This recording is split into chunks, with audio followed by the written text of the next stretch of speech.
En 1936, l'égyptologue britannique Walter Bryan Emery mit au jour, en plein désert, un petit objet qui suscita d'intenses débats. Certains y virent la maquette sophistiquée de soucoupes volantes, voire un système de propulsion avancé, issu d'un vaisseau spatial appartenant à une civilisation venue d'ailleurs. Emery consacra de longues années à l'exploration de sites archéologiques dans la vallée du Nil, en particulier dans l'immense nécropole antique de Saqqara. Il y découvrit quantité de trésors, mais le plus déroutant provenait de la tombe d'un haut dignitaire nommé Sabou. L'identité précise de ce personnage demeure incertaine, bien que certaines sources le présentent comme l'un des fils du pharaon Hadjib. Le fait qu'il ait été enterré à Saqqara suggère un rang élevé au sein de la cour royale.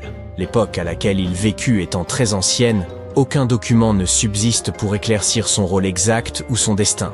Dans son tombeau, les chercheurs découvrirent 7 chambres funéraires, chacune renfermant les biens funéraires classiques. Des os d'animaux, des outils en silex, de la céramique, des objets en ivoire et des bols en pierre. Mais s'y trouvait également un étrange artefact brisé qui devint connu sous le nom de disque de Sabou.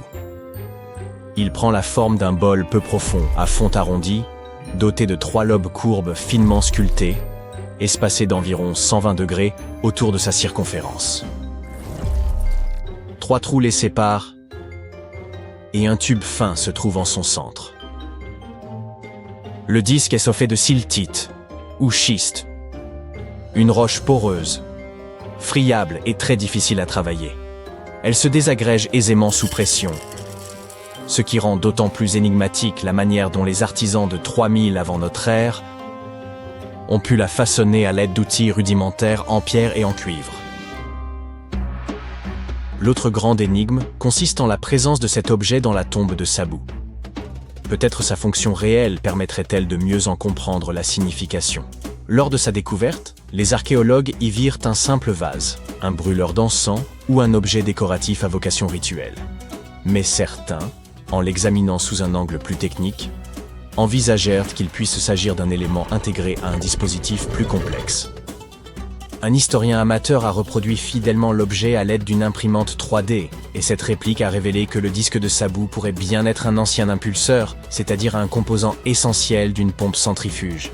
Placé dans un boîtier et mis en rotation rapide autour de son petit axe central, il s'est montré capable de déplacer de l'eau.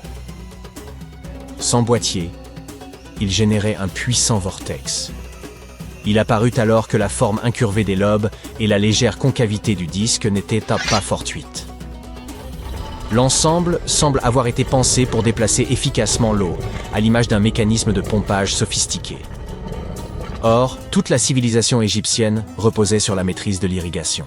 Les dynasties ultérieures mirent au point un système d'irrigation par bassin permettant de contrôler les crues du Nil et d'en tirer un rendement agricole optimal. Il se pourrait donc que, dès la première dynastie, des ingénieurs aient exploré des techniques d'irrigation avancées, bien avant ce que les spécialistes n'avaient imaginé. Toutefois, certains restent sceptiques. Selon eux, le schiste serait trop fragile pour supporter les contraintes d'un tel usage. Ils émettent l'hypothèse que les artisans de la première dynastie auraient tenté de reproduire un objet plus ancien, en se contentant des matériaux et outils dont ils disposaient. Le disque pourrait alors être une réplique en pierre d'un artefact métallique, hérité d'une civilisation bien antérieure, et peut-être technologiquement plus avancée que l'Égypte antique elle-même. Un auteur suisse va même plus loin et suggère que le disque serait la copie d'un composant d'hyperpropulsion appartenant à un vaisseau extraterrestre, ou bien une maquette en pierre d'une soucoupe volante. Un chercheur français, quant à lui, avance que le disque de Sabou faisait partie d'un gigantesque dispositif industriel, destiné à produire du carbonate de sodium à l'intérieur des pyramides. D'autres encore estiment qu'il aurait pu s'agir d'un outil primitif de tressage de cordes, les lobes servant à torsader des brins de soie ou des fibres en ficelle lors de la rotation. Une autre théorie enfin évoque une lampe de très grande dimension. Un autre mystère historique est lié à une carte datant de 1513, que l'on considère comme la plus ancienne représentation détaillée connue des Amériques.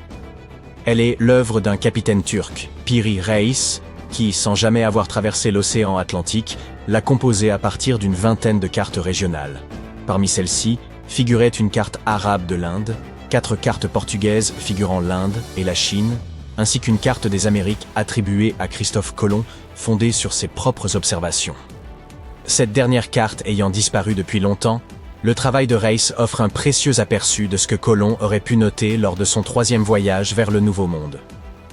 Charles Hapgood, un historien, a avancé l'idée que la carte de Race représentait l'Antarctique tel qu'il était à la préhistoire, en s'appuyant sur une ressemblance frappante avec le littoral réel du continent, avant qu'il ne soit recouvert de glace. Toutefois, cette hypothèse a été formellement invalidée par la suite. Une autre découverte qui a suscité l'étonnement dans le monde scientifique est celle des billes de Klerksdorp. Ces objets, trouvés dans des dépôts de pyrophilite en Afrique du Sud, ressemblent à de petites balles de criquet anciennes, ornées de stries en leur centre. Dans les années 80, une théorie a émergé selon laquelle une civilisation antédiluvienne, totalement inconnue mais d'un niveau technologique avancé, aurait été à l'origine de ces sphères. Un journaliste avait rapporté qu'elles semblaient tourner sur elles-mêmes dans une vitrine. Une émission de télévision avait même convié un médium, qui affirmait que ces objets étaient les vestiges d'un antique vaisseau spatial. Pourtant, d'après les géologues, il s'agit simplement de formations sphériques naturelles, composées de minéraux distincts de ceux de la roche environnante. Les lignes semblables à des soudures ne sont que des empreintes laissées par les couches successives de la roche haute au fil du temps. Les billes de Klerksdorp présentent une variété de formes, allant de sphères légèrement aplaties à des disques bien définis. Quant à l'épisode de la sphère tournant seule, le conservateur du musée de Klerksdorp a apporté une explication rationnelle. Lorsqu'il a déposé l'objet dans une vitrine à l'occasion de la visite d'un journaliste, celui-ci a légèrement pivoté en raison de sa forme arrondie. De plus, la région étant sujette à des secousses sismiques causées par l'extraction aurifère voisine, cela pourrait également expliquer ce phénomène. Dans une région reculée de Chine, se trouvent d'étranges formations en forme de tube, connues sous le nom de tuyaux de Baigong. C'est un explorateur local qui les a découverts en 1996, émergeant des flancs du mont Baigong et des rives du lac Tuosu voisin. Cette découverte a poussé certains à penser qu'il s'agissait de vestiges laissés par de très anciens visiteurs venus d'autres mondes. Lorsqu'on a analysé des échantillons de ces structures, les scientifiques ont constaté qu'elles étaient majoritairement composées de minéraux courants, mais qu'elles contenaient aussi, de manière inexpliquée, 8% de matière inconnue. Des examens complémentaires ont suggéré que ces formations existaient avant même l'apparition de l'homme. Des géologues chinois se sont ensuite rendus sur place et ont avancé l'hypothèse qu'il s'agissait de structures naturelles, formées au fil du temps, probablement des racines d'arbres fossilisés remontant au passé verdoyant de la région. Néanmoins, le mystère reste entier. Alors qu'ils creusaient une tranchée le long d'une rivière en Roumanie, des ouvriers ont mis au jour une cale métallique, aujourd'hui connue sous le nom de coin en aluminium d'Ayoud, ou encore artefact d'Ayoud. Juste à côté, se trouvaient des os de mastodontes, ces lointains cousins des éléphants ayant vécu il y a environ 11 000 ans. Cela a conduit certains à penser que le coin datait de la même époque. Ce qui intrigue, c'est que cette cale est en aluminium, un métal qui n'a été découvert qu'au XIXe siècle et dont la production exige des températures extrêmes. Elle serait recouverte d'une épaisse couche d'oxyde, présente depuis plusieurs siècles. Certains avancent qu'il pourrait s'agir d'un débris provenant d'un vaisseau spatial extraterrestre, tandis que quelques scientifiques y voient une supercherie. D'autres considèrent qu'il pourrait s'agir d'une création d'origine humaine, dont la fonction reste toutefois indéterminée. Autant l'admettre, la plupart des tombes anciennes ont été profanées au moins une fois. Quelles qu'aient été les rumeurs entourant leur malédiction, la plupart des momies ont également été démaillotées. À une exception, la momie Bashiri demeure intacte et suscite un tel trouble que nul n'ose en percer les secrets. Voici Howard Carter, un nom qui vous est sans doute familier si vous vous intéressez à l'Égypte ancienne. On le connaît surtout pour avoir mis au jour, en 1922, la tombe du pharaon Toutankhamon. Mais rares sont ceux qui savent qu'avant cette découverte majeure, il aurait peut-être trouvé une autre momie. Cette découverte remonte à 1919 et porte divers noms, la momie de Bashiri, celle de Pachéry ou encore l'Intouchable. Selon certains témoignages, Carter aurait croisé son chemin dans la vallée des rois, précisément là où il exhumera plus tard le tombeau de Toutankhamon. Pourtant, cette momie demeure enveloppée de mystère. Ce n'est pas la superstition qui l'a protégée, mais la crainte de provoquer un tort irréparable. Personne ne peut garantir qu'un geste malencontreux pourrait être corrigé. Si finement emmaillotée, elle n'a jamais été déroulée. Les chercheurs redoutent de causer un dommage irréversible à son enveloppe funéraire. Il existe une règle d'or chez les spécialistes des antiquités. Si vous n'êtes pas absolument certain de pouvoir restaurer ou préserver un objet tel quel, abstenez-vous d'y toucher. L'histoire regorge d'exemples de trésors anciens irrémédiablement défigurés, comme le tristement célèbre Ecce Homo, ou la statue au sourire maladroitement restaurée. Le tissu fragile recouvrant son visage arbore un motif singulier, évoquant la forme stylisée d'une pyramide. Bien que les experts restent prudents, il pourrait s'agir d'un cas unique dans l'art de l'embaumement. Toutefois, sans en maîtriser la technique d'origine, le dérouler puis le restaurer sans l'abîmer semble quasiment impossible. Autrefois, qu'ils soient érudits ou pillards, les hommes n'hésitaient pas à défaire les bandelettes funéraires, souvent dans un but d'étude. Aujourd'hui, la technologie nous permet d'examiner le contenu des sarcophages avec précision, sans avoir à altérer ni ouvrir la moindre enveloppe. Après un examen approfondi de la momie de Bachiri, les chercheurs ont pu déterminer qu'elle appartenait à un homme mesurant environ 1,67 m et ayant vécu durant l'ère ptolémaïque, soit entre 305 et 30 avant notre ère. Cela signifie que cette dépouille remonte à quelques 2300 ans. Le musée égyptien a révélé que les radiographies avaient permis de déceler une inscription portant le nom du défunt, bien qu'il demeure difficile d'affirmer s'il s'agissait de Pachéry ou de Nenu, ce qui ne fait qu'ajouter au mystère.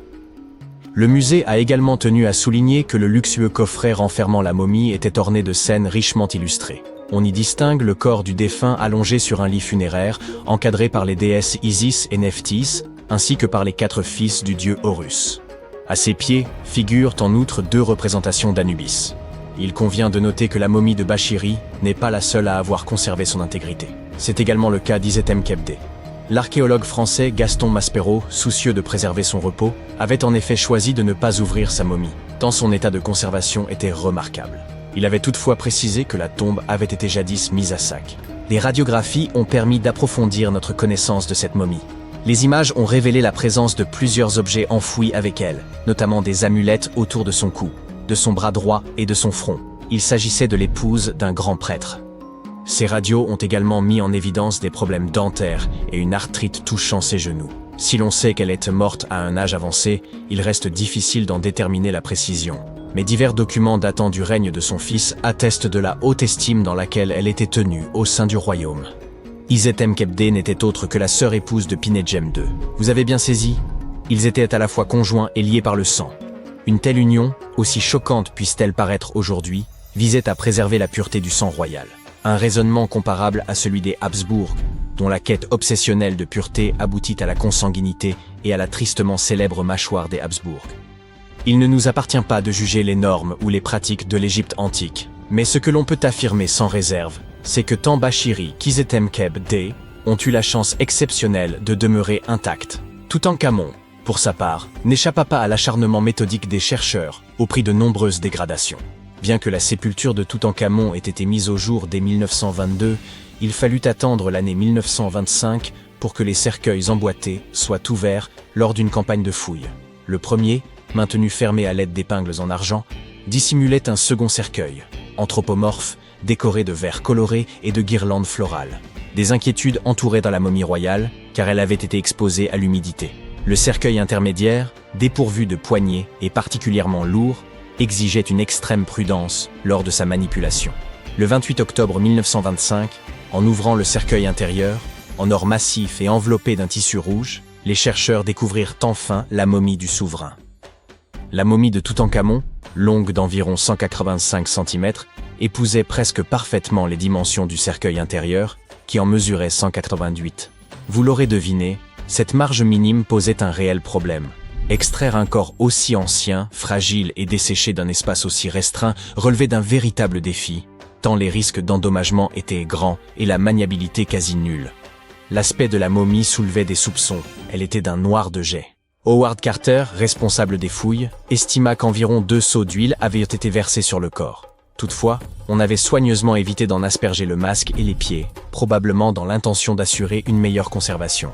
Le corps reposait dans le cercueil avec une légère inclinaison, et la différence de concentration d'huile entre les 2 côtés laissait penser que le cercueil avait peut-être basculé lors de sa mise en place dans le sarcophage.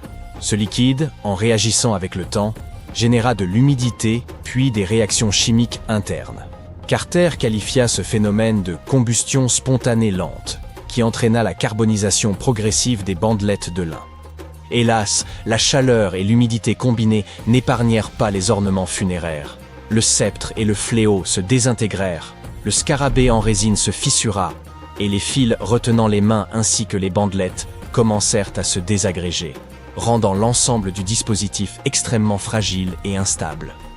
Avec le temps, les huiles s'étaient solidifiées, agissant comme une colle entre la momie, son masque et le fond du sarcophage.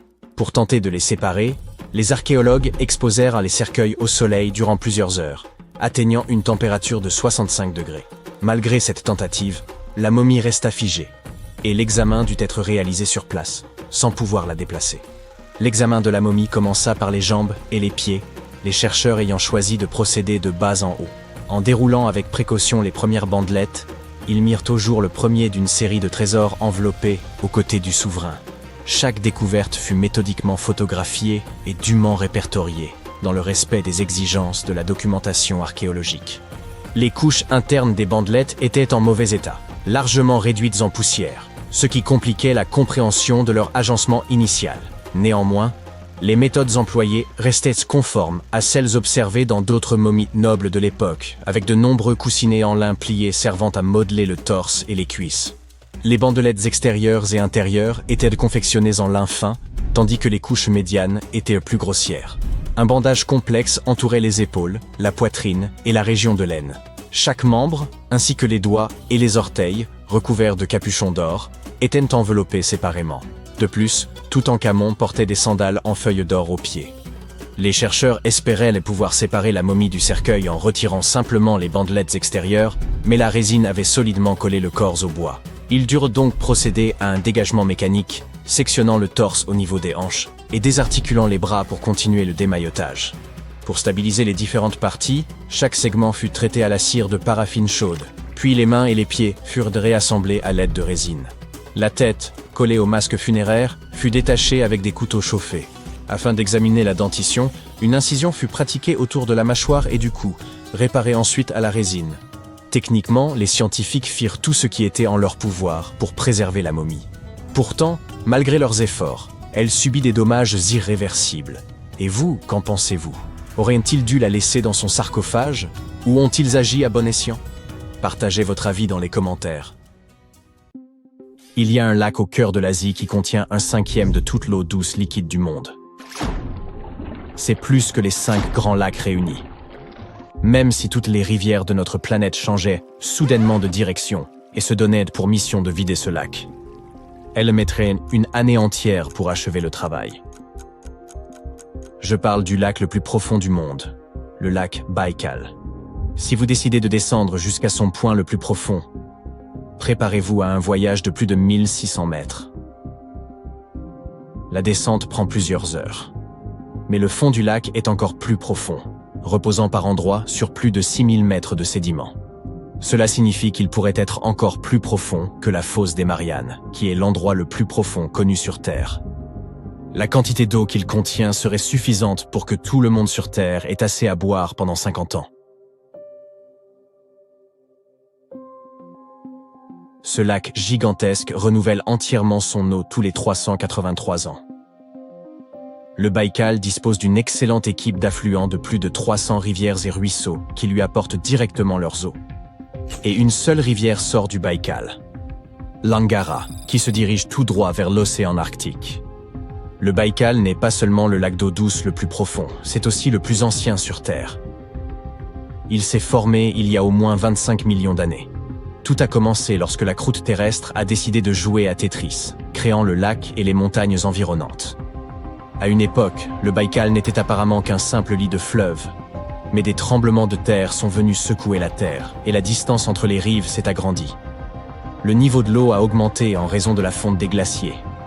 Plusieurs lacs se sont alors formés pour finir par en créer un seul. Le Baïkal est l'un des 20 lacs du monde vieux de plus d'1 million d'années.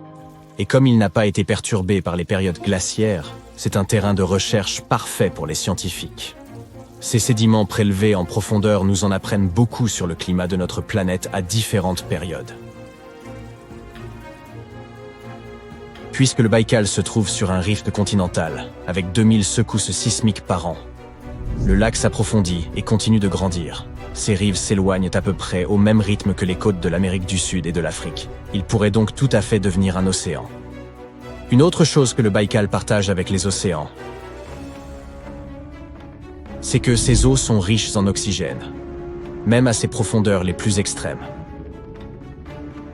C'est l'une des raisons pour lesquelles la faune du lac est incroyablement diverse. Il abrite plus de 2500 espèces animales et 1000 variétés de plantes. Pour la moitié, ces espèces sont uniques et endémiques. Il y a des algues et aussi des poissons, l'eau moule et le coméphore. Quelques ours, élans et lynx vivent également sur ces rives. Ils apprécient sans doute le fait que les températures près du lac sont toujours plus élevées que dans le reste de la Sibérie, grâce à cette grande masse d'eau. La plupart des habitants du Baïkal préfèrent rester au fond des eaux, mais vous rencontrerez un courageux animal si vous décidez de passer par là. Voici le phoque du Baïkal, également connu sous le nom de Nerpa. C'est le seul vrai phoque d'eau douce au monde. Le Nerpa a un regard si doux qu'il a presque décroché le rôle du chapeauté dans Shrek. Un Nerpa en bottes, ça me plaît bien. Ses grands yeux lui permettent de chasser son poisson pélagique préféré. D'autres types de phoques peuvent vivre dans l'eau douce et s'y reproduire, mais ces phoques-là sont les seuls à y passer toute leur vie. Mais attendez, comment les phoques, supposés être des créatures océaniques, ont-ils fini dans un lac, à des kilomètres et des kilomètres de la mer? Il y a environ 400 000 ans, pendant l'époque du Pléistocène, ces créatures aventureuses ont remonté le fleuve et les émissaires qui reliaient le Baïkal à l'océan Arctique. Le phoque annelé qui vit encore en Arctique est considéré comme l'ancêtre du phoque du Baïkal. Aujourd'hui, les phoques du Baïkal demeurent dans leur habitat d'eau douce en raison des changements géologiques. Et ils semblent être assez heureux là où ils sont, car ils ont le choix d'une grande variété d'aliments. Les phoques se rassemblent principalement dans les zones nord et centrales du lac, mais se déplacent vers le sud en hiver. Le lac est recouvert de glace, où ils se couchent pour se détendre. Tout comme leurs cousins océaniques utilisent les rochers ou la plage. Depuis au moins 1969, on voit apparaître de mystérieux anneaux de glace ici et là de manière aléatoire. À un moment, ils étaient si grands que les astronautes pouvaient même les voir depuis l'espace. Ces anneaux apparaissent généralement fin avril, mais peuvent être présents en janvier ou en mai. Les scientifiques n'arrivaient pas à percer le mystère de leur formation. Ils avaient toutes sortes de théories, la plus populaire reposant sur des bulles de méthane provenant des profondeurs. Mais à un moment, ils ont remarqué que certains des anneaux se trouvaient dans des eaux moins profondes, où il n'y a pas d'émission de gaz. Ainsi, une équipe internationale a décidé de résoudre ce mystère. Ils se sont rendus au lac Baïkal, ont percé des trous dans la glace et ont installé des capteurs dans l'eau. En 2016, au début de leurs recherches, ils ont entendu dire que 2 camionnettes étaient coincées dans ces mystérieux anneaux de glace. Une fois analysées les données des capteurs, il s'est avéré que derrière ces anneaux, il y avait des tourbillons chauds circulant dans le sens des aiguilles d'une montre sous la couche de glace. Les courants étaient le moins intenses au centre des tourbillons, et la glace au-dessus était donc plus épaisse que sur les bords. Les eaux du lac sont tellement transparentes qu'on peut y plonger le regard à des profondeurs extrêmes, jusqu'à plus d'une 40aine de mètres sous la surface. C'est en raison des montagnes environnantes qui y déversent leur glace fondue. Le plancton du lac permet également de nettoyer les débris flottants. Lorsque cette eau cristalline gèle, elle forme une couche de glace épaisse et transparente. Le vent joue les sculpteurs sur le Baïkal et y crée des œuvres d'art uniques en leur genre. Il soulève l'eau qui gèle en des formes insolites, des bulles, des stalactites, des choses que l'on ne voit nulle part ailleurs. L'emplacement et la géographie du lac, ainsi que les cycles de dégel et de régel, créent les conditions parfaites pour cet atelier de sculpteur. Et vous pouvez même voir des rochers qui semblent flotter. Le bas du rocher gèle à la surface de la glace. Ensuite, les vents forts érodent à sa base, créant une sorte de joli socle pour le rocher. Si vous pensez que ces rochers flottants ont l'air étrange, que penserez-vous alors du monstre du Baïkal? Les Bouriades de Sibérie ont une légende au sujet d'un dragon aquatique qui vivrait dans le lac. Le dragon est considéré comme la créature la plus puissante de la mythologie asiatique. On dit qu'il y aurait 4 dragons vivant dans les 4 mers, chacun responsable d'une des directions cardinales. Le Baïkal est la mer du Nord, dans cette histoire. L'image de ce dragon serait présente dans d'anciens pétroglyphes sur les falaises du Baïkal. Une lourde dalle de pierre, qui pourrait remonter jusqu'au 9e siècle avant Jésus-Christ, représente un mystérieux monstre des eaux. Imaginez toutes les histoires contenues dans cette pierre, les vestiges d'une époque révolue, la grande énigme des falaises du Baïkal. La légende raconte qu'un guerrier local poursuivait le dragon. Il a finalement atteint l'île principale d'Olkhon. Il était prêt à affronter et à vaincre le dragon, mais la bête s'est transformée en une belle femme, et ils se sont mariés. Voilà une étrange variante de l'histoire classique du dragon et de la dame à secourir. Les légendes locales décrivent ce dragon comme un énorme esturgeon avec un museau semblable à celui d'un alligator et un corps cuirassé. En réalité, ce monstre mythique n'est certainement que l'un des plus gros poissons vivants dans le lac. Les niveaux élevés d'oxygène contenus dans l'eau permettent à ces poissons de devenir très grands. Le grand esturgeon peut peser plus de 1000 kilos, vivre jusqu'à 50 ou 60 ans, et il ne cesse jamais de grandir. Il y a un navire qui dérive quelque part dans l'océan sans équipage. La dernière fois que quelqu'un l'a vu, c'était il y a plus de 50 ans. Son histoire rappelle celle du Hollandais volant, un navire condamné à naviguer éternellement et à apporter le désastre à quiconque le voit en mer. Du moins, selon la légende. Contrairement au Hollandais volant, le SS Beishimo était définitivement réel et construit pour une entreprise allemande à Hambourg et a commencé comme un navire de fret ordinaire. Il échangeait des fournitures entre Hambourg et la Suède dans la mer Baltique à partir de 1914. Il possédait un moteur à vapeur puissant et une coque en acier. Quelques années plus tard, il devint propriété britannique. Puis, dans les années 20, une entreprise canadienne l'a acheté pour environ 18 000 $, une somme énorme à l'époque. Le nouveau propriétaire, la compagnie de la baie d'Hudson, utilisait activement le navire pendant plusieurs années. Il l'envoyait souvent en voyage depuis son port d'attache en Écosse vers la Sibérie, l'Alaska, le Yukon et les territoires du Nord-Ouest.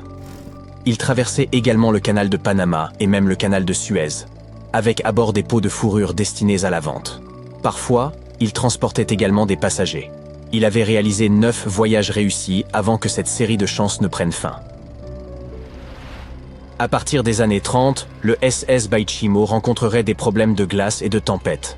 Lorsqu'il s'est retrouvé pris dans la glace pour la première fois en octobre 1931, une partie de l'équipage a réussi à s'échapper vers l'Alaska. 15 des 22 marins ont décidé de rester avec leur navire et d'essayer de le sauver. Ils avaient à bord des fourrures et autres cargaisons précieuses, d'une valeur d'environ 58 000 $. La compagnie leur a envoyé des fournitures pour survivre à l'hiver.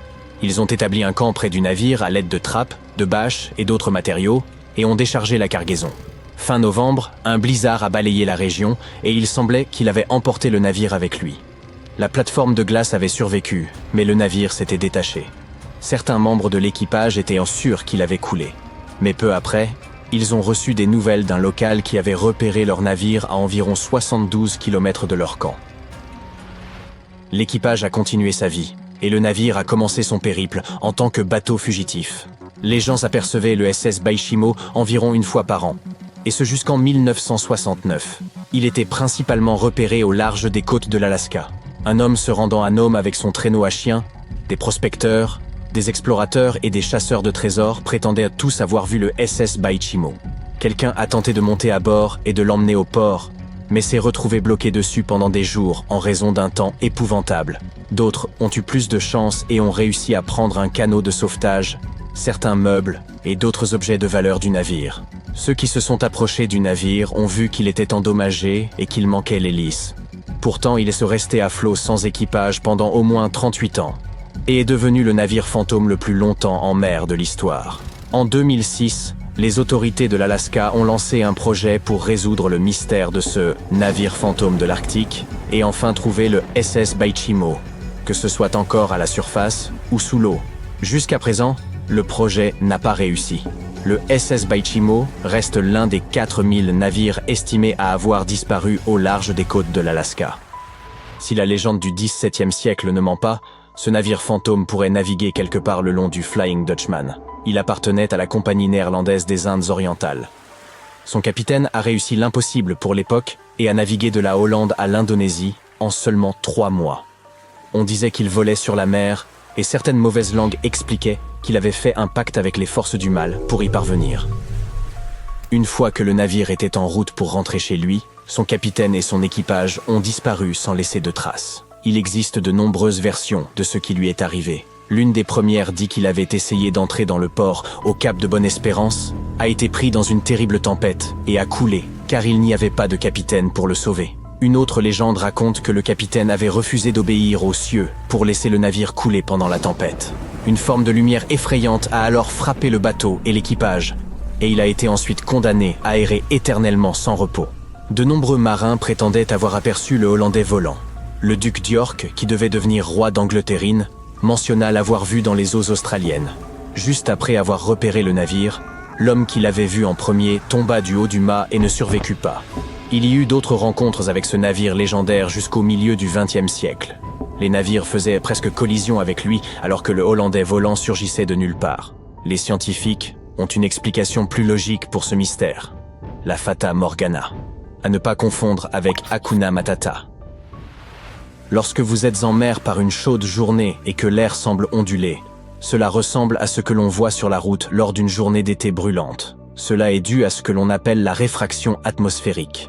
Lorsque la lumière traverse différentes couches d'air ayant différentes températures et densités, elle se courbe et se tord.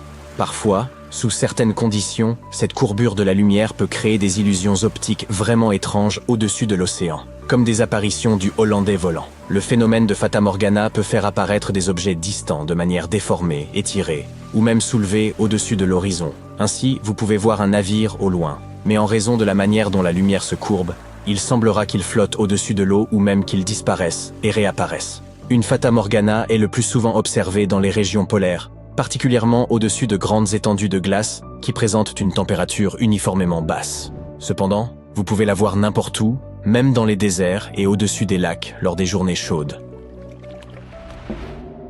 Les premières histoires concernant les navires fantômes remontent à la mythologie grecque et romaine ancienne. L'un des navires fantômes les plus célèbres de l'histoire est le Mary Celeste. Cette brigantine voyageait de New York à Gênes et était entièrement chargée de provisions, mais elle était dépourvue d'équipage lorsqu'elle a été découverte dans l'océan Atlantique en 1872. Les effets personnels de l'équipage étaient également présents, parfaitement intacts. La dernière inscription dans son journal de bord avait été faite 10 jours plus tôt. Nous ne savons toujours pas ce qui est arrivé à son équipage, et le navire a inspiré de nombreuses histoires effrayantes et légendes. Le Lady Lovibond était une autre goélette légendaire qui est censée avoir fait naufrage au large des côtes du Kent au milieu du XVIIIe siècle. L'histoire raconte que le capitaine du navire, Simon Reed, venait de se marier et avait emmené sa jeune épouse à bord pour une croisière de célébration, malgré la superstition selon laquelle cela pourrait porter malheur. Ils étaient en route pour le Portugal lorsque le second, qui était également amoureux de la nouvelle épouse du capitaine, rendu fou par la jalousie, attaqua un autre membre de l'équipage, puis prit le contrôle du gouvernail et dirigea directement le navire vers les redoutables banques de Goodwin. Personne à bord n'a survécu, et on dit que la goélette réapparaît comme un navire fantôme tous les 50 ans. À l'époque actuelle, de nombreux navires sont abandonnés et deviennent intentionnellement des vaisseaux fantômes. Il y en a des milliers qui flottent dans les rivières, lacs, canaux et eaux côtières des États-Unis. Certaines personnes perdent leur bateau lors de tempêtes et autres conditions météorologiques extrêmes. D'autres doivent abandonner leur bateau car leur entretien peut coûter jusqu'à 10% du prix du bateau. De plus, l'amarrage d'un navire peut coûter plusieurs milliers de dollars chaque année. De nombreux bateaux sont fabriqués en fibre de verre, donc leur propriétaire ne peut pas simplement les recycler comme des métaux usagés. Alors, quand ils veulent s'en débarrasser, ils ont souvent tendance à les attacher à un quai et à s'enfuir discrètement, à les laisser flotter loin du rivage, ou à essayer de les couler. Lorsque ces navires fantômes coulent dans des eaux peu profondes, ils peuvent endommager les récifs coralliens, les mangroves, les marais, les habitats ostréicoles et les zones humides. De plus, Ils peuvent entrer en collision avec des navires réguliers qui ne s'y attendent pas et causer de sérieux problèmes. Donc, ne faites pas cela. C'est dit. Que fait un bateau au beau milieu du désert? On s'attendrait plutôt à retrouver un navire près des côtes. Cette question a préoccupé les archéologues pendant des décennies.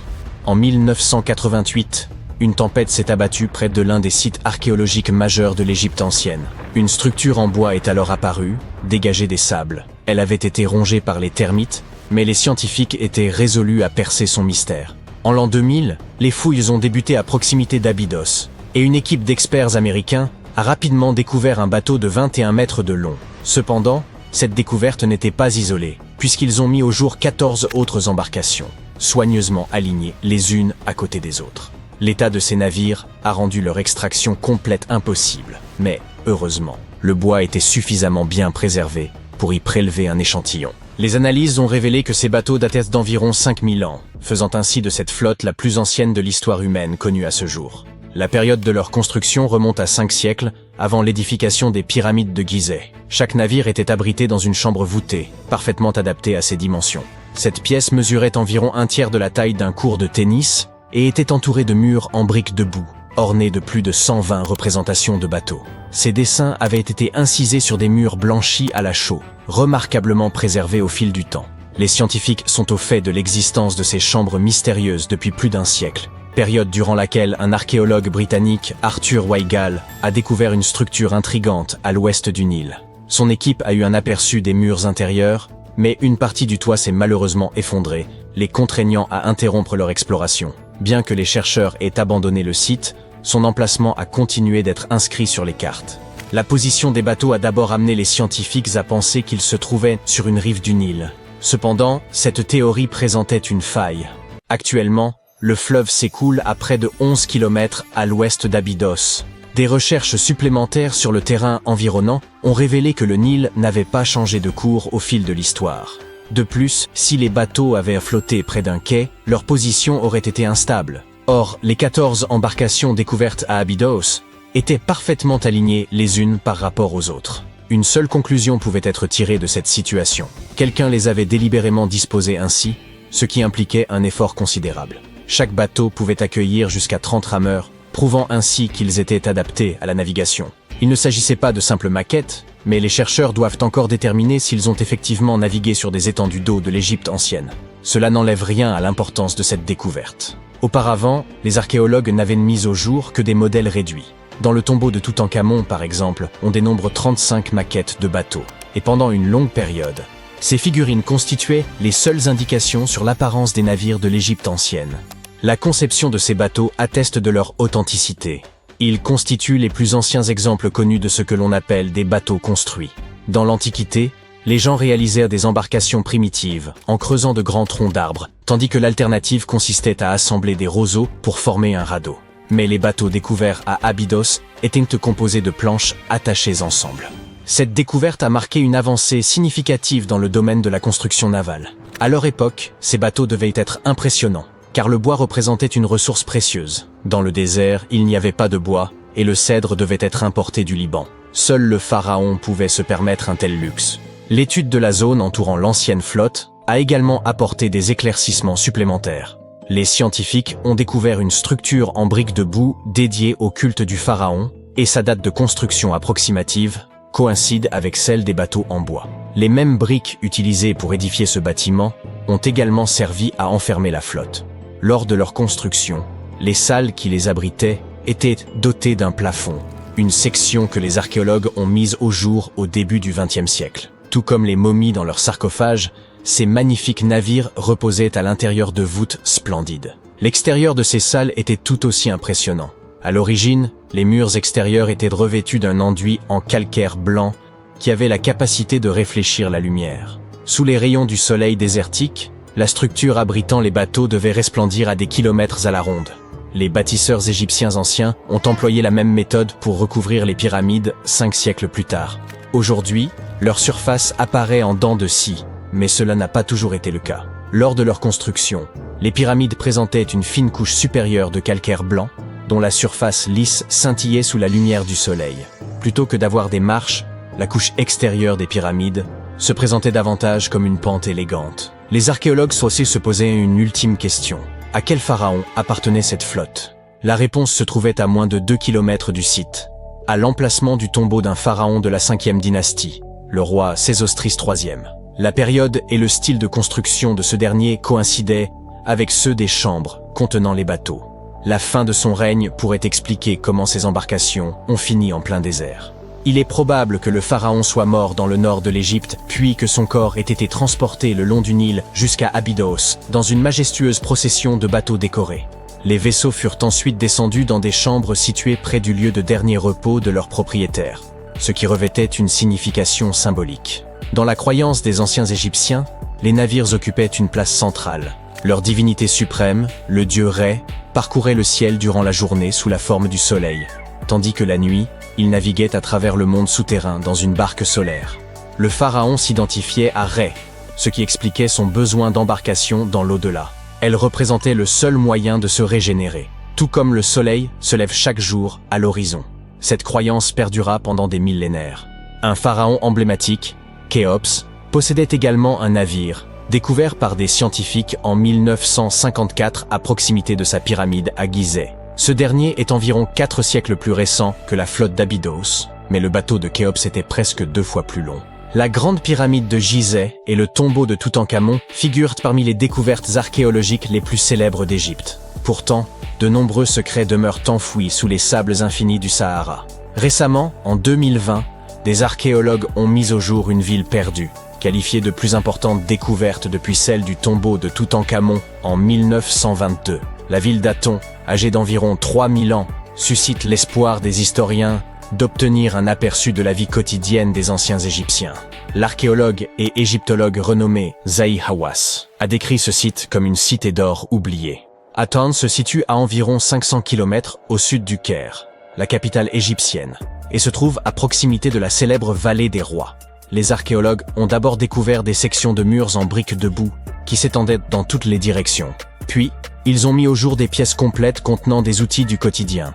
L'équipe de fouilles a également révélé une boulangerie, un quartier résidentiel et un district administratif, tous datant de l'époque où la civilisation égyptienne était à son apogée. Ils ont également été les pionniers dans la fabrication d'objets en fer. En 1911, des scientifiques ont découvert un ensemble de perles en fer près du village d'El Gerzeh en Basse-Égypte.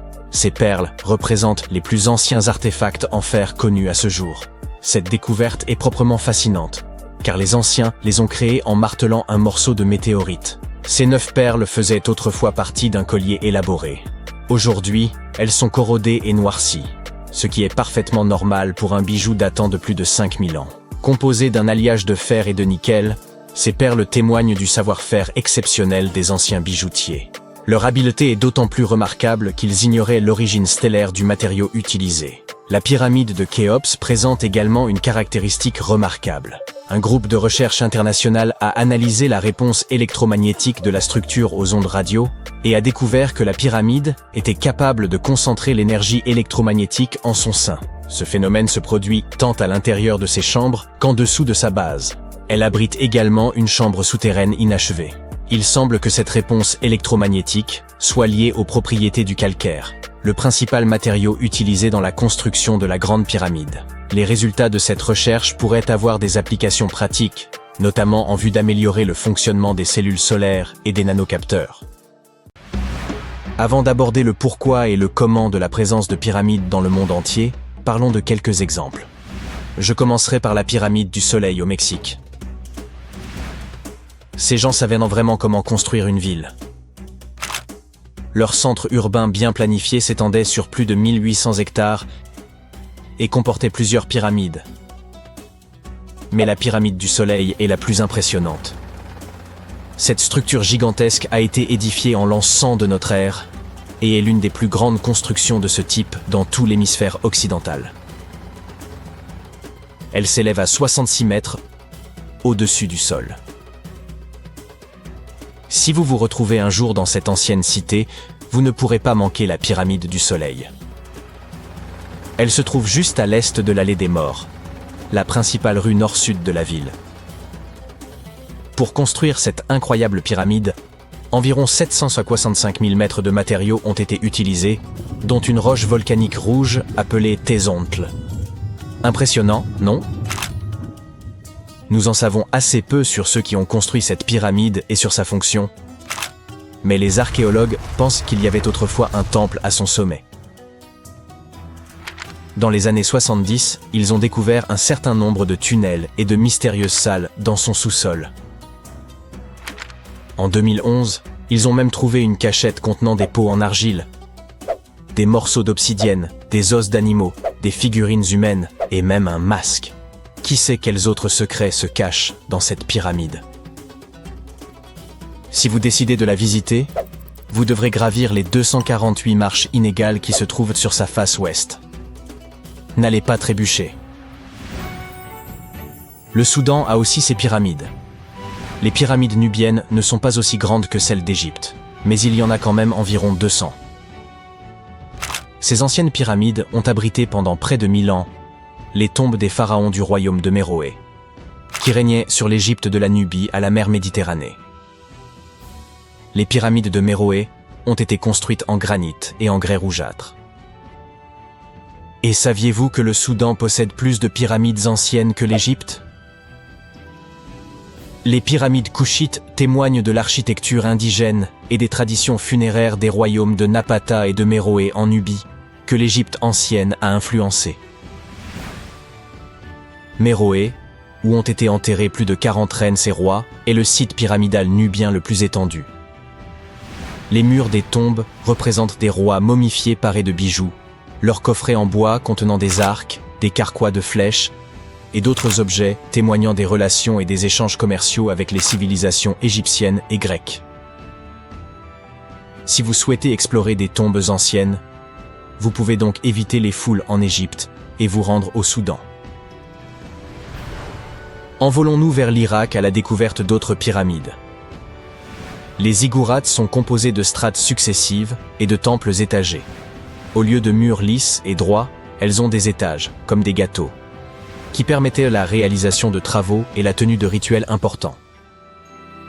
Ces structures imposantes sont disséminées dans tout l'Irak et l'Iran. Elles témoignent de la puissance et des compétences des peuples qui les ont construites. L'une des plus grandes et des plus impressionnantes ziggourats est celle d'Ur. Il s'agit d'une pyramide rectangulaire géante de 20 à 30 mètres de haut, surmontée de 3 niveaux de terrasses et d'un temple. Pouvez-vous imaginer le nombre de briques cuites qu'il a fallu pour construire cet édifice? 720 000 pour la seule partie inférieure. Cette ziggourate a été construite pour le roi sumérien Ur-Nama. Comme les autres, elle existe depuis des milliers d'années, ce qui explique qu'elle ait été un peu malmenée. Heureusement, le roi babylonien Nabuchodonosor II et quelques archéologues sont venus à sa rescousse, respectivement au VIe avant notre ère et au XXe siècle. Aujourd'hui, elle se trouve près de la base aérienne de Talil. La ziggourate d'Ur a été construite en 2100 avant notre ère par le roi Ur-Nama pour le dieu de la lune Nanna. C'était le plus haut bâtiment de la ville et on pouvait le voir à des kilomètres à la ronde. Il ressemblait à la flèche d'une cathédrale médiévale. Les gens y apportaient leur surplus agricole et obtenaient leur lot de nourriture en retour, mais c'était aussi un lieu spirituel. Malheureusement, le temple de Nanna, situé au sommet de la ziggourate, n'a pas survécu, mais nous possédons quelques briques bleues, vernissées, qui pourraient avoir fait partie de son décor. Les parties inférieures de la ziggourate sont tout de même étonnantes. Les architectes ont même percé des trous dans l'extérieur du temple pour permettre à l'eau de s'évaporer. Maintenant que nous avons exploré quelques-unes des pyramides de notre planète, élargissons notre perspective. On en trouve dans de nombreuses régions du monde. L'Égypte compte plus de 100 pyramides. Le Soudan en a le double, et des dizaines d'autres sont disséminées au Moyen-Orient et en Chine. Mais c'est en Amérique que l'on trouve le plus grand nombre de pyramides. Il y en a plus là-bas que dans toutes les autres parties du monde réunies. Ces pyramides sont situées au Mexique, au Guatemala, au Honduras et au Salvador. Voici un aperçu de l'évolution des pyramides au cours de l'histoire. La plus ancienne se trouve en Égypte. Il s'agit d'une pyramide à degrés, constituée de couches de pierres superposées. C'est au pharaon Snéfrou que l'on attribue la création de ce type de pyramide très connu. Au cours de son règne de 45 ans, il a construit 3 pyramides. Ses 2 premières tentatives ont échoué, mais il a finalement réussi avec la pyramide rouge, qui est considérée comme la première vraie pyramide. C'est son fils, Khéops, qui construisit la grande pyramide de Gizeh, la plus haute construction humaine sur Terre pendant près de 4000 ans. Les pyramides d'Amérique latine sont semblables aux premières pyramides à degrés égyptiennes, mais elles ont été construites indépendamment les unes des autres. Les pyramides du Soudan ont été construites vers 700 avant notre ère. Elles sont hautes, mais beaucoup plus étroites que celles d'Égypte. Comment toutes ces civilisations ont-elles pu construire ces édifices sans communiquer entre elles? Après tout, les Aztèques, les Mayas et les anciens Égyptiens étaient aussi différents que possible. Mais malgré leurs différences culturelles, ils semblaient tous d'accord sur une chose. Les pyramides étaient plutôt cool. Les pyramides à degrés sont présentes dans le monde entier parce que c'était le type de structure le plus pratique et le plus stable. Elles pouvaient être construites en hauteur sans matériaux légers comme le bois ou le métal. La forme triangulaire avec une base carrée est extrêmement stable comparée à une structure cubique qui nécessiterait plus de matériaux pour une hauteur moindre. En ce qui concerne la conception des pyramides, celle d'Égypte ressemblait à des triangles géants avec une base carrée, des côtés lisses et un sommet pointu. En revanche, les Aztèques et les Mayas ont préféré l'aspect d'un gâteau à étages, avec des marches menant à une plateforme au sommet. Ainsi, bien que toutes ces pyramides aient la même base, elles ont chacune leur propre style. Chaque groupe a construit ces pyramides en utilisant des inclinaisons, des techniques et des matériaux différents. Ainsi, même s'ils se sont parfois inspirés du travail des autres, ils sont restés originaux. Les pyramides égyptiennes avaient des faces lisses et inclinées conçues pour favoriser l'ascension de l'âme du pharaon. La pyramide du soleil a été construite au-dessus de grottes qui servirent de passage aux divinités. Les Mayas ont construit le temple de Kukulkan à Chichén Itzá pour honorer cette divinité que l'on représente généralement sous la forme d'un serpent. Surnommé El Castillo, il comporte 91 marches de chaque côté ainsi qu'une plateforme, soit 365 marches, une pour chaque jour du calendrier maya. Dites-moi les amis, comment les pyramides ont-elles été conçues? Pour commencer, ce sont des humains qui les ont construites, et non des extraterrestres débarqués sur Terre en soucoupe volante. Vous voyez, une chose que toutes les pyramides ont en commun, c'est qu'elles ont été bâties sans outils avancés, et parfois même sans roues. Les ouvriers, qualifiés ou non, étaient nombreux, ainsi que les architectes.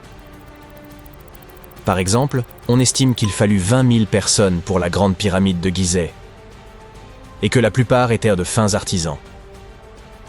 La construction d'une pyramide était une entreprise de grande envergure qui nécessitait des années de planification et d'efforts. Celle de Cholula, au Mexique, a nécessité 600 ans de travail. Stonehenge a exigé près de 20 millions d'heures de travail pour être édifié. À titre de comparaison, un individu lambda ne vit guère au-delà de 700 000 heures. Voici Jack, l'un des tout premiers bâtisseurs de Stonehenge. Supposons que Jack ait atteint l'âge de 80 ans, hypothèse hautement improbable, mais qui simplifie nos calculs. Si Jack avait consacré toute sa vie, de sa naissance jusqu'à ses 80 ans, à la construction de Stonehenge, il aurait fallu environ 28 générations et demie de travailleurs perpétuant cet effort pour achever l'ouvrage. C'est pratiquement impossible. Pour rendre cette estimation plus plausible, doublons ce chiffre. Après tout, Jack n'aurait sans doute pas dédié toute sa vie à charrier des pierres et il n'a certainement pas atteint un âge aussi avancé. Nous arrivons ainsi à près de 57 générations nécessaires pour ériger Stonehenge. On n'est malheureusement pas assez d'espace à l'écran pour vous présenter John, l'arrière-arrière-arrière-arrière, petit-fils de Jack, mais vous saisissez l'idée. Tout a débuté il y a environ 5000 ans, avec un simple rempart de terre et un fossé circulaire. Puis, aux alentours de 2600 avant notre ère, les bâtisseurs ont remplacé cette structure primitive par une configuration plus élaborée de rondins de bois et ont acheminé depuis le pays de Galles quelques 80 blocs de dolérite, qu'ils ont réagencés au moins 3 fois. Quelques siècles plus tard, ils ont ajouté ces impressionnantes pierres de sarcène d'environ 25 tonnes chacune. Ces imposants blocs de grès furent transportés sur près de 30 km afin de former un cercle extérieur continu, tandis que 5 trilithes, 2 pierres dressées, surmontées d'un linteau, formaient une structure en fer à cheval en son centre. Ce chantier, s'étendant sur un millénaire, a nécessité d'innombrables années de labeur. On peut donc supposer que les ouvriers vivaient à proximité. Mais dans quelles conditions pouvaient-ils bien se loger? De nos jours, les ouvriers disposent sur place de petites habitations temporaires, si besoin. Mais de telles structures existaient-elles réellement à l'époque où Stonehenge fut érigé? Eh bien oui. Et les découvertes archéologiques récentes aux abords de Stonehenge en apportent la preuve. Des fouilles ont mis au jour une écomaison datant de l'âge de la pierre, une trouvaille d'une importance capitale puisqu'il s'agit de l'un des plus anciens habitats connus dans la région. Cette demeure mésolithique, récemment mise au jour, remonte à environ 4300 avant notre ère. Observons-la de plus près. Pour édifier les murs, les habitants de l'époque s'appuyaient sur un arbre tombé, plus précisément sur son tronc.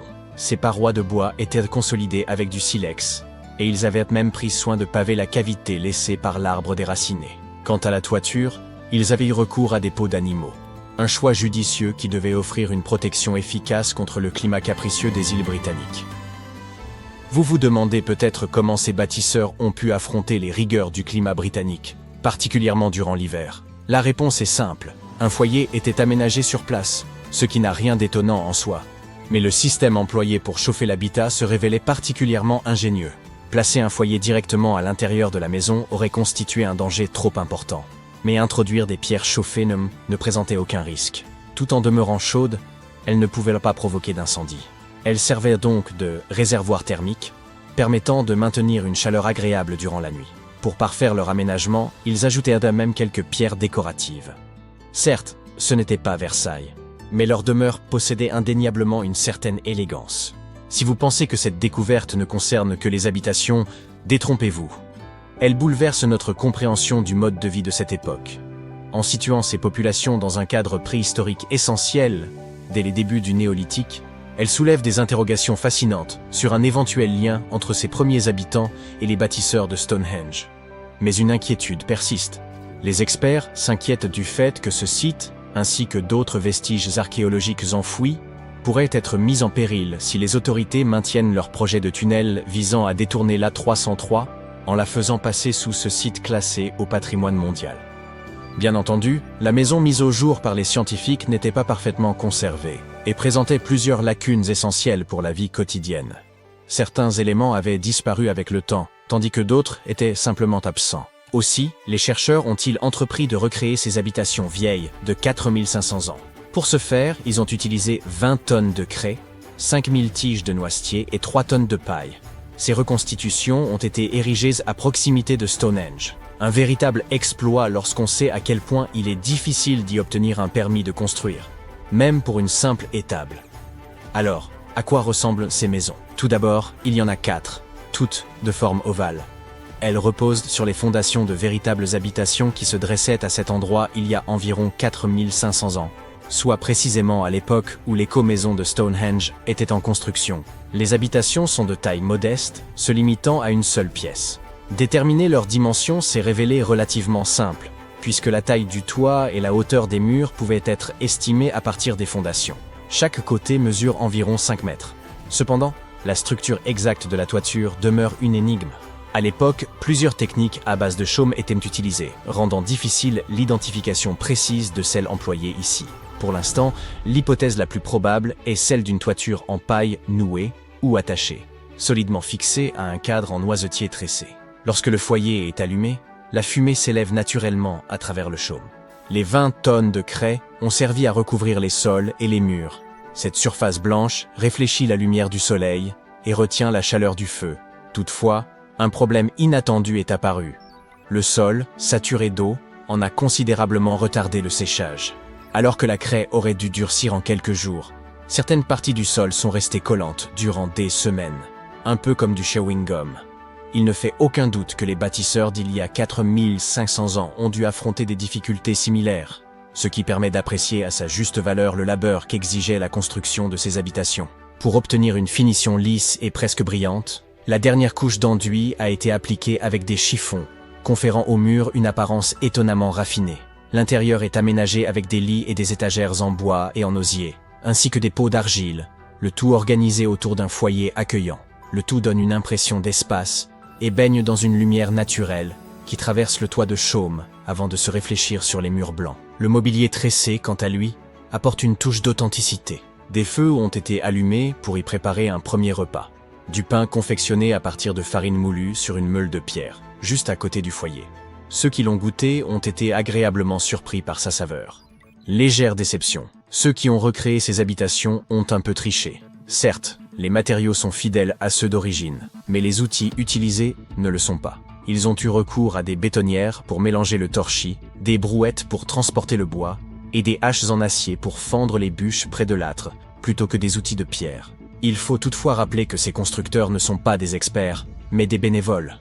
Dans ces conditions, une petite entorse aux techniques d'antan semble tout à fait pardonnable. D'ailleurs, d'autres volontaires présents sur le site sont ravis de partager leurs connaissances sur les tâches quotidiennes des bâtisseurs de Stonehenge, qu'il s'agisse de moudre le grain ou de tresser des cordes en jonc. Mais ces cahutes ne sont pas les seules découvertes notables de la région de Stonehenge. Il y a quelques années, des archéologues ont mis au jour un site funéraire qui précède même la construction du célèbre monument. Ce long tumulus néolithique, daté d'environ 5600 à 5700 ans, aurait accueilli les dépouilles de certains des premiers habitants de Grande-Bretagne. Son existence a été révélée par des images aériennes montrant son empreinte caractéristique sous les cultures. La plaine de Salisbury regorge d'anciens vestiges, comprenant Stonehenge, divers tumulus et autres monuments. Épargnée par les bouleversements au fil des siècles, elle a su préserver une quantité remarquable de structures préhistoriques. Cette découverte illustre par ailleurs une transition majeure dans le mode de vie humain, marquant le passage du nomadisme à une sédentarisation fondée sur l'agriculture et l'élevage. Un mode de vie qui fait écho à celui reconstitué dans l'écomaison. Le tumulus en question s'étend sur environ 26 mètres de long et 20 mètres de large. Bien que l'érosion et l'agriculture aient fait disparaître une grande partie de sa structure émergée. Si ces caractéristiques sont similaires à celles d'autres sépultures de la région, il pourrait renfermer les restes de 30 à 50 individus, ainsi que des crânes de vaches, dont l'importance pour ces communautés anciennes ne fait aucun doute. L'ancienne cité de Taposiris Magna est nichée quelque part le long de la côte nord de l'Égypte. De nos jours, elle a conservé très peu de sa gloire d'antan. Mais ce qui se trouve en dessous pourrait bien détenir la clé d'un célèbre mystère. Celui de Cléopâtre, l'une des reines d'Égypte les plus mémorables de l'histoire. Le tunnel récemment découvert est également connu comme un prodige de géométrie pour son époque. Des fouilles ont mis à jour une structure de 13 mètres de long enfouie dans le sol et partiellement immergée. Sa forme et ses techniques de construction sont semblables à celles du tunnel de Palinos.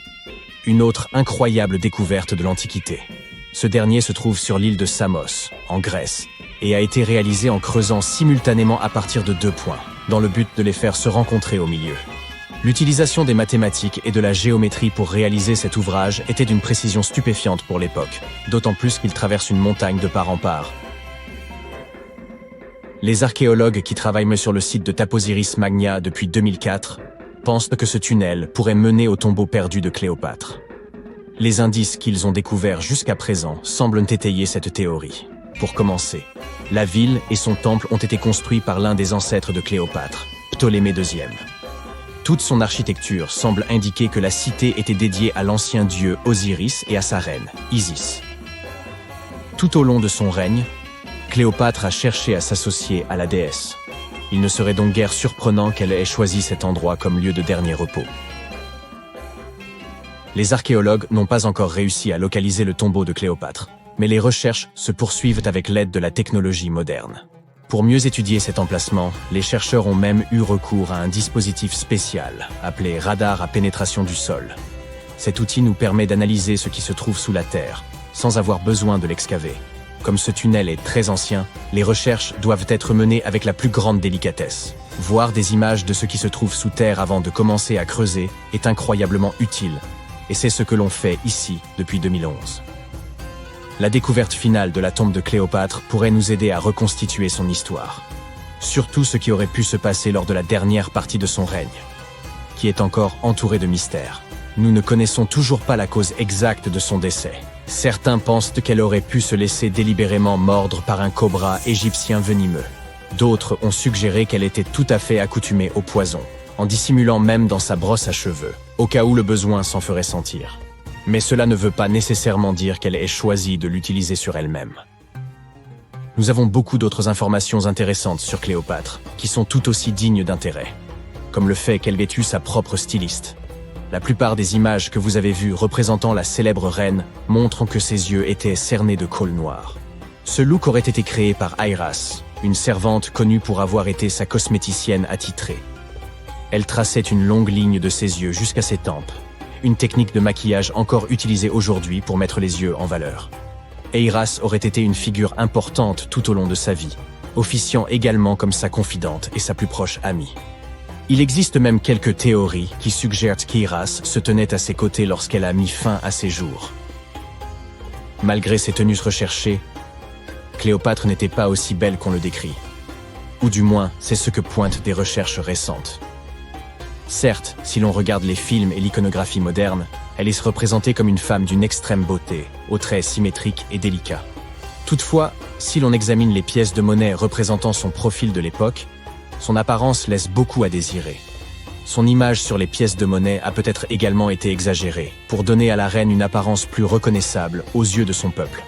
Ainsi, il n'existe aucune source véritablement fiable pour confirmer son aspect. Mais sa description dans la plupart des textes de l'Antiquité évoque ses autres qualités, comme son éloquence et sa personnalité, plutôt que sa beauté. Cléopâtre est peut-être la reine égyptienne la plus célèbre à ce jour, mais elle n'était pas non plus le premier choix. Elle avait une sœur aînée, Bérénice, qui n'aura que très brièvement occupé le trône. Cette dernière ayant été renversée après 3 ans de règne, Cléopâtre s'est donc habituée à endosser le rôle et a commencé à se consacrer à sa propre éducation. Elle voyageait fréquemment à travers le pays pour se familiariser avec son peuple et avec leurs besoins. Elle n'avait que 18 ans lorsque les rênes du pouvoir lui ont été transmises, et elle a immédiatement gagné en popularité en raison de sa grande intelligence et de son instruction. Son goût pour la littérature était également renommé. On savait qu'elle était friande des œuvres d'Homère, le célèbre poète grec. Cléopâtre aimait d'ailleurs autant écrire qu'elle aimait lire. Il existe même des suppositions selon lesquelles elle aurait écrit un livre sur la médecine et les cosmétiques, mais nous n'avons aucune preuve à ce jour que ce travail ait jamais existé. Être une grande souveraine à cette époque signifiait qu'il était indispensable de parler plusieurs langues. Cléopâtre l'avait clairement compris. Et c'est pourquoi il se murmure qu'elle en connaissait de nombreuses, à des degrés divers. Certains archéologues ont suggéré qu'elle maîtrisait le grec, l'égyptien et l'éthiopien, ainsi que de nombreux dialectes arabes. Elle aurait également pu parler latin, mais il y a peu de preuves pour soutenir cette hypothèse. Elle n'avait peut-être pas des traits angéliques, mais Cléopâtre faisait vraiment attention à son apparence, à commencer par son alimentation. Elle aimait les repas simples, notamment une variété de poissons. Étant donné qu'elle vivait près de la mer Méditerranée, ce n'est vraiment pas une surprise. En guise de friandises, elle raffolait des pigeons farcis, qu'elle servait également à ses invités. D'autres plats au menu comprenaient des légumes et de la soupe de fèves.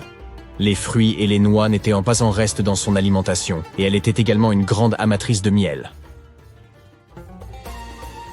Récemment, une équipe d'experts a même essayé de reproduire son célèbre parfum. Voyez cela comme l'équivalent antique du Chanel numéro 5. Cléopâtre était connue pour être une grande amatrice de parfums luxueux, dont elle croyait même qu'ils pouvaient influer sur la manière dont les gens la percevaient. La base de ce parfum est la myrrhe, une résine récoltée sur un arbre local. D'autres ingrédients ajoutés au mélange étaient également répandus à l'époque, comme la cardamome, l'huile d'olive et la cannelle.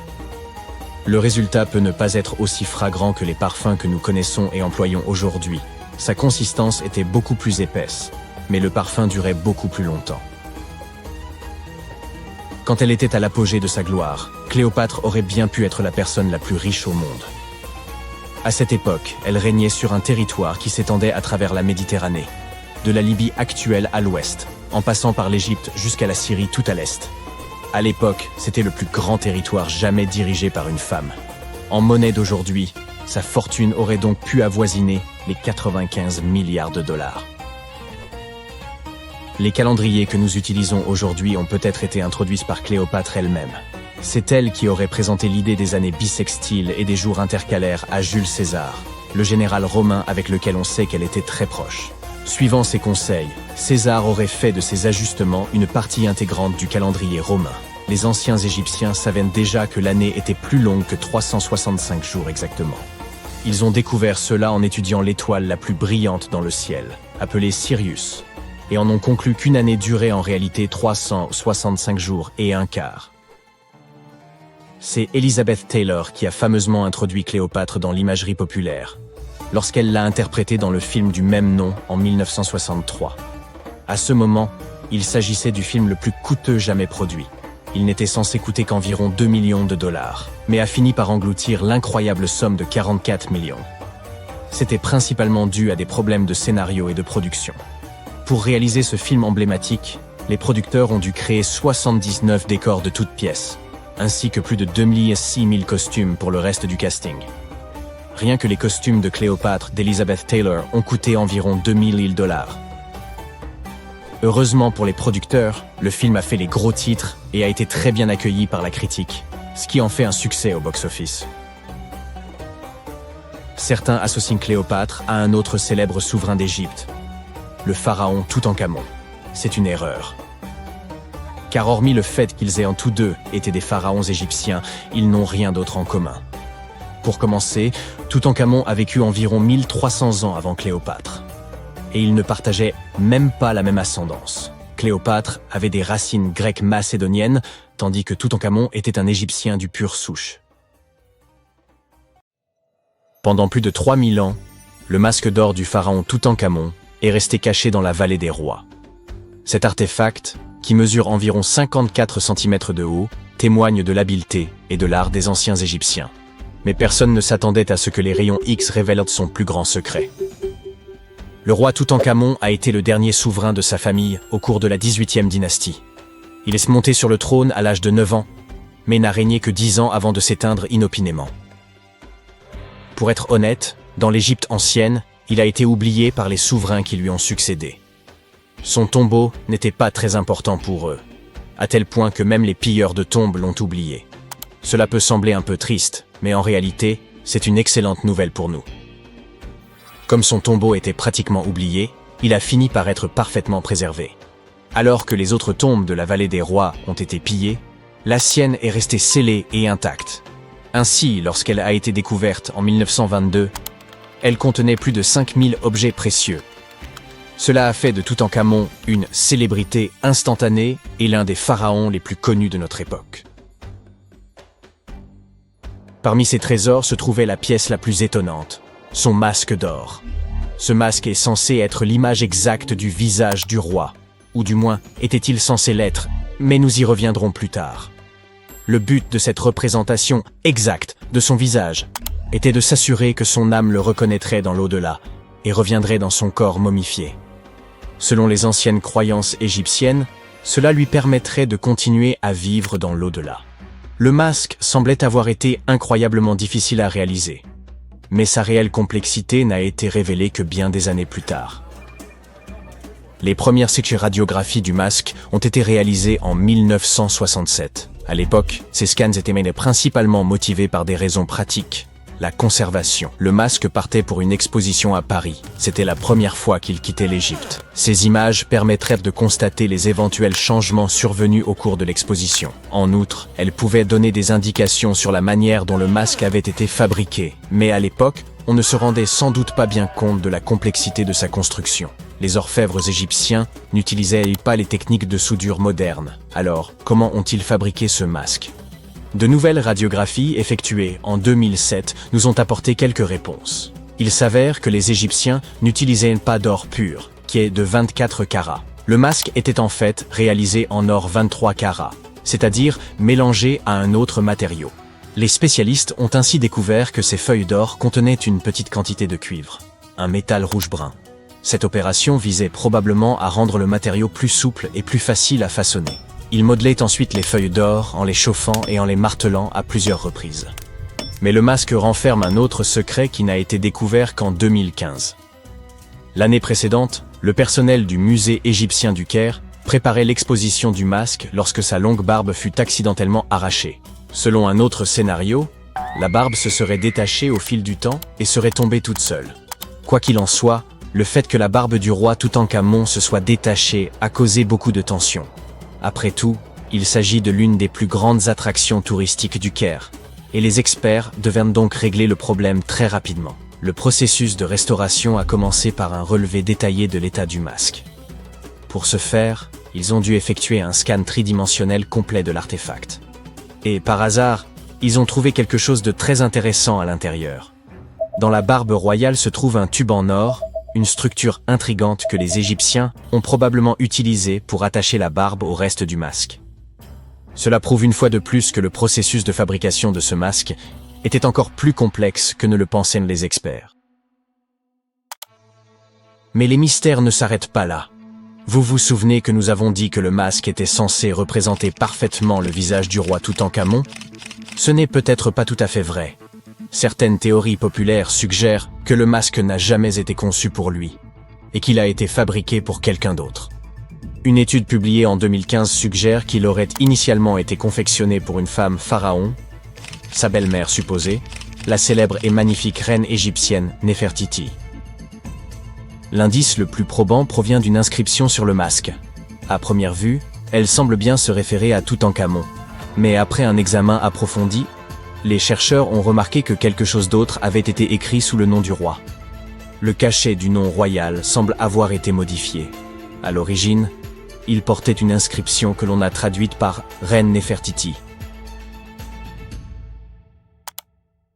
Une autre caractéristique du masque d'or de Toutankhamon, passé inaperçu pendant des années, ajoute encore au mystère. Comme nous l'avons déjà mentionné, les experts pensent que les pharaons qui lui ont succédé ne le respectaient pas beaucoup. Les oreilles percées sur le masque sont l'un des indices qui ont amené les archéologues à cette conclusion. Certains chercheurs pensent que le roi Toutankhamon n'aurait pas porté de boucle d'oreille après son enfance.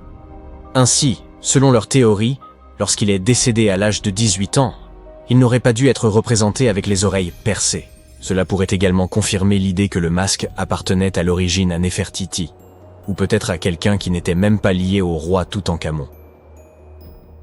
Mais le masque n'est pas la seule source de mystère.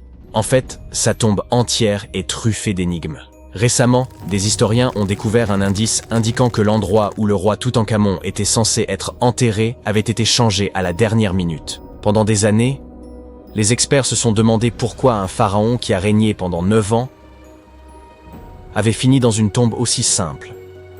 Comparé à la grandeur des tombes d'autres pharaons, sa tombe semble un peu ordinaire. L'idée qu'un roi comme Toutankhamon puisse avoir un lieu de repos aussi banal ne correspond pas au pouvoir et à l'importance qu'il devait avoir dans l'Égypte ancienne. Alors, que s'est-il passé? Apparemment, cela pourrait avoir un rapport avec son successeur, le pharaon Haï. Après la mort du roi Toutankhamon, les chercheurs pensent que Haï a fait en sorte de l'effacer de l'histoire de l'Égypte.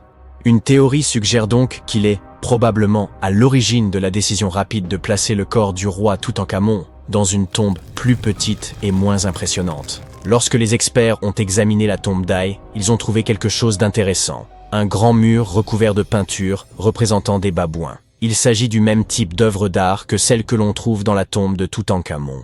Il semble que ce soit la même personne qui ait choisi les œuvres d'art pour les deux tombes. La conception et la décoration des deux tombes sont presque identiques, ce qui suggère qu'une main commune les a réalisées. Mais il y a une différence essentielle. La tombe d'Haï est digne d'un roi. Elle est beaucoup plus grande et plus somptueuse, même si le style et les œuvres d'art sont similaires à ceux du tombeau de Toutankhamon. Cette théorie suggère donc qu'Haï aurait décidé du contenu des deux sépultures. Comme Toutankhamon est décédé subitement à un jeune âge, son grand tombeau n'a pas été achevé à temps.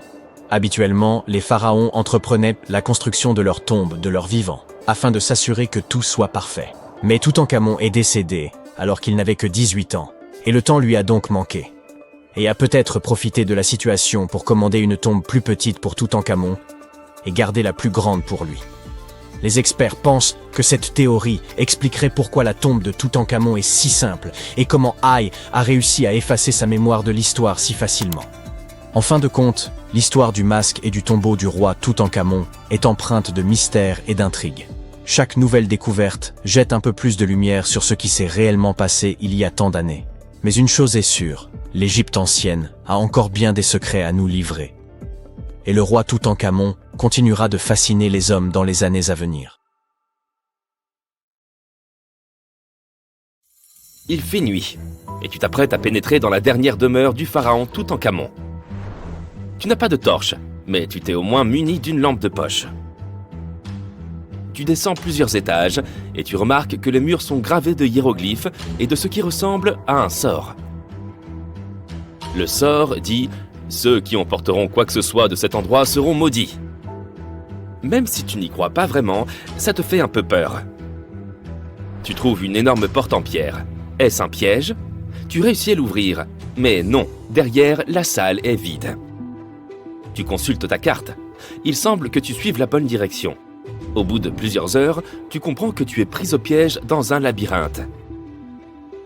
Tu essayes de revenir sur tes pas, mais tu ne trouves plus la porte par où tu es entré. Ça y est, te dis-tu, tu es tombé dans le piège du pharaon. Et tu n'as rien apporté à manger. Nous avons tous vu des films hollywoodiens dans lesquels le personnage principal explore des ruines et se trouve confronté à des pièges très dangereux, n'est-ce pas? On nous a répété que la royauté égyptienne protégeait ses dernières demeures à l'aide de scorpions et de serpents venimeux, de portes coulissantes qui vous emprisonnent à vie et d'immenses rochers qui écrasent tous ceux qui se trouvent sur leur chemin. Mais ces pièges étaient-ils vraiment réels? Je regrette d'avoir à te l'annoncer, mais il ne s'agit que de fiction.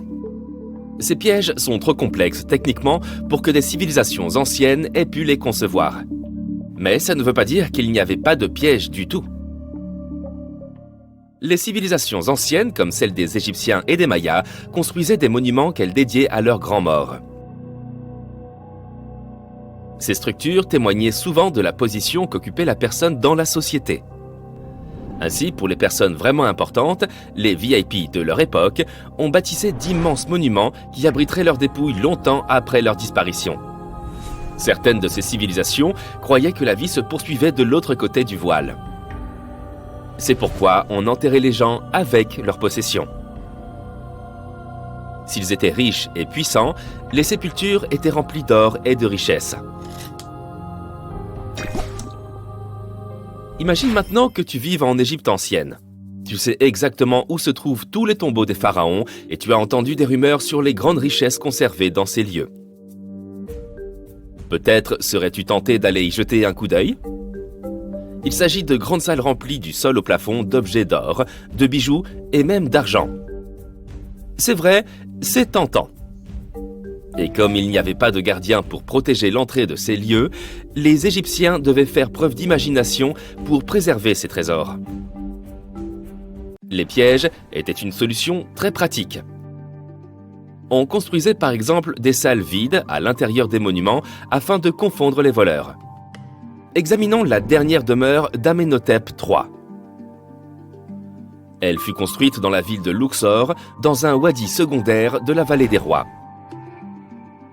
Deux ingénieurs français ont découvert le monument entre 1905 et 1914. Cette structure est immense et comporte plus de 10 salles reliées entre elles par de longs couloirs et de raides escaliers. La salle du roi est la mieux dissimulée et avant de la trouver, un étranger sera perdu plusieurs fois dans ce sombre dédale. D'autres pharaons ont tenté de protéger leurs richesses en faisant construire des monuments dont les faux planchers dissimulaient des trous d'une profondeur pouvant aller jusqu'à 6 mètres. Les visiteurs indésirables étaient ainsi découragés dans leurs recherches en voyant s'ouvrir le sol en chemin vers la chambre du roi. Outre les faux planchers, ils excellaient à construire de véritables labyrinthes de couloirs et de fausses murailles. Et les voleurs pouvaient mettre des heures avant de trouver la riche sépulture. Quant aux serpents venimeux, il est probable qu'ils soient venus d'eux-mêmes s'installer dans les fosses de ces monuments. Et sans doute ne restaient-ils pas très longtemps.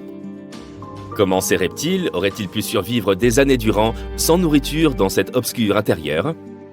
Oui, il s'agit donc bien encore d'une légende inventée par Hollywood. Si ces pièges te paraissaient ennuyeux, les archéologues ont trouvé un moyen de dissuasion intéressant dans la dernière demeure de la Reine Rouge de Palenque au Mexique. Palenque était l'une des puissantes cités mayas du Mexique précolombien. On pense que la Reine Rouge était la grand-mère du dernier roi Maya. Sans aucun doute, une personne d'une grande importance pour l'Empire. En son honneur, un immense monument fut construit pour conserver son corps après sa mort. La découverte de la tombe elle-même a été un véritable événement. Les archéologues ont trouvé un ancien monument en creusant sur le site en 1994. Ils ont d'abord vu une salle avec une porte cachée. Une fois la porte ouverte, ils ont découvert un long couloir. Enfin, au bout de ce couloir, se trouvait la chambre de la reine. Les archéologues étaient impatients de mettre au jour cette salle contenant la momie de la reine.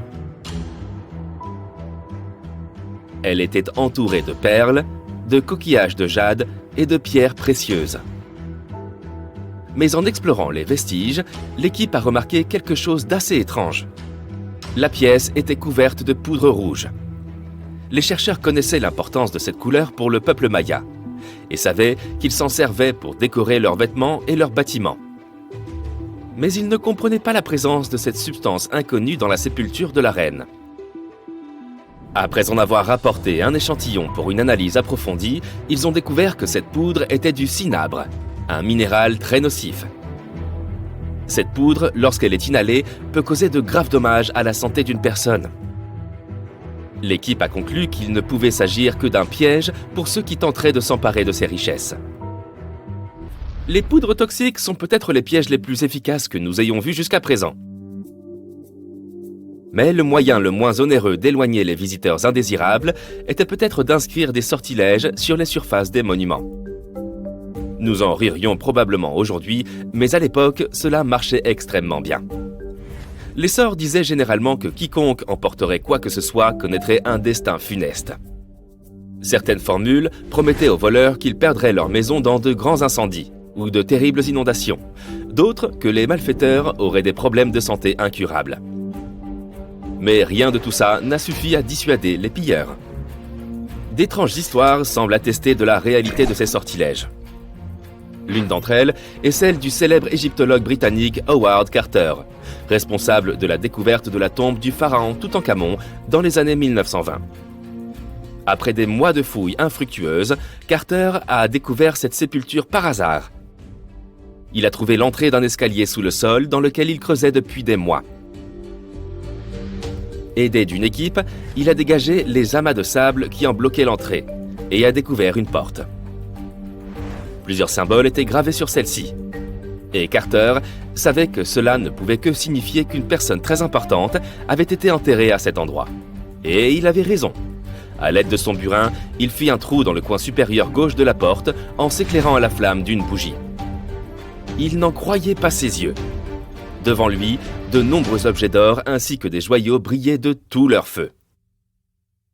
Carter venait de découvrir la dernière demeure de Toutankhamon, perdue depuis 3000 ans. Mais l'histoire ne s'arrête pas là.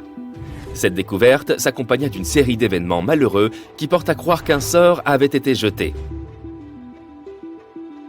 Quelques années plus tard, Carter mourut mystérieusement. Et certains de ses assistants perdirent leur maison dans des inondations, tout comme l'une des formules le promettait. Certaines personnes croient qu'il s'agit de simples coïncidences, car il n'y a aucune preuve du lien entre ces différents événements. Et toi, qu'est-ce que tu en penses? Était-ce un bon piège après tout ?